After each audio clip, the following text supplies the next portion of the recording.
So we've heard from the public health and safety community, we have heard from truck drivers, and now we're going to hear from another important group of individuals that are involved and know firsthand the problems of bigger trucks and the crashes, and that's law enforcement. And I'm very pleased to have with us today Bruce Gower, who is serving as Chief of Police for Clyde, Ohio. He has been in that position since 1996. He started out as a patrol officer for the city of Clyde in 1979.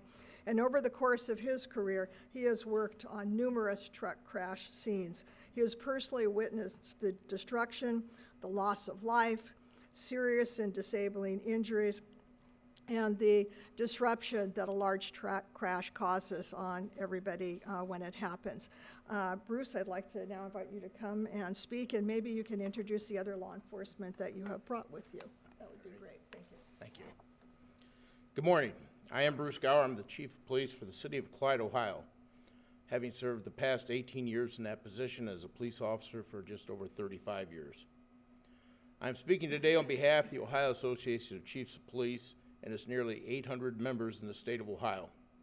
Standing behind me are Sheriff Don Smith with the New York State Sheriff's Association, Andy Matthews with the Connecticut State Police Union, Frank Besson with the Louisiana State Troopers Association, Todd Hatchett with the Oklahoma State Troopers Association, and David Latimer with the South Carolina Troopers Association.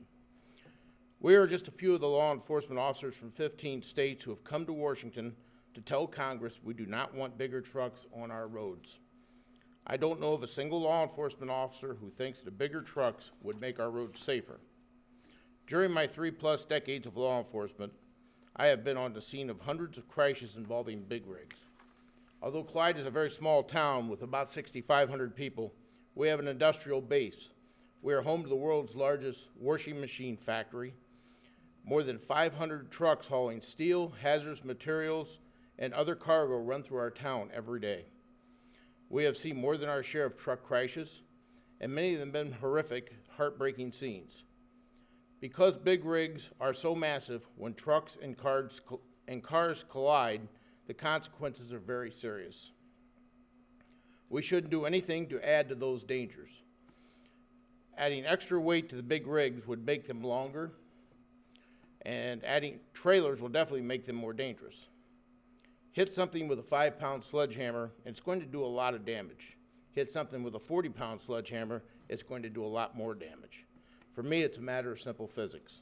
Heavier weights traveling at higher speeds, which we all have now, means an increase in crash severity, putting motorists in Ohio and across the United States in even more danger.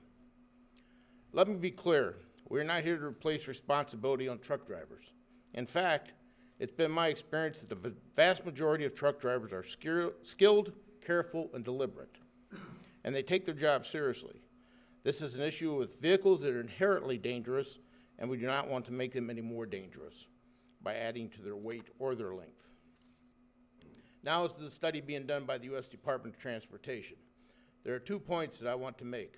First, the vital information that police officers can provide is not being included in that study. Computer simulations and laboratory tests alone are not enough. Real-world data is available and can be collected from law enforcement officers who inspect the trucks and investigate the crashes every day.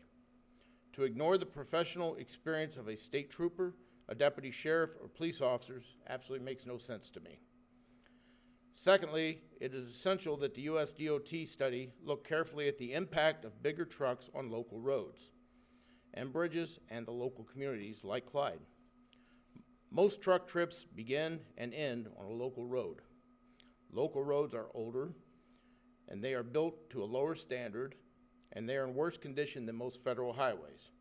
These roads and bridges must be studied because the impact of bigger trucks would be more severe on these roads. As someone who patrols our roads every day, I can tell you that 80,000-pound trucks operating today have pretty well devastated our roads and bridges. They simply cannot handle heavier trucks. I recently was traveling on the Ohio Turnpike, and I got behind a triple trailer. And I can tell you as an eyewitness that the crack the whip effect is real. As the wind picked up, the 2 rear trailers of the truck were snaking, or looking like a snake. And the rearmost trailer swept into my lane several times by at least 2 feet. I don't want triple trailer trucks coming anywhere near my town or any other small town. The bottom line for me, the companies that want heavier trucks and longer rigs talk about modernizing our transportation policy, but there's nothing modern about compromising the safety of the American public. It's time we put safety of the motorists ahead of large trucking companies just trying to make a few extra bucks. We are lobbying against bigger trucks because we patrol the roads and we are trying to keep our communities safe. We know the real world day-to-day experience that bigger trucks are bad news for motorists. Thank you.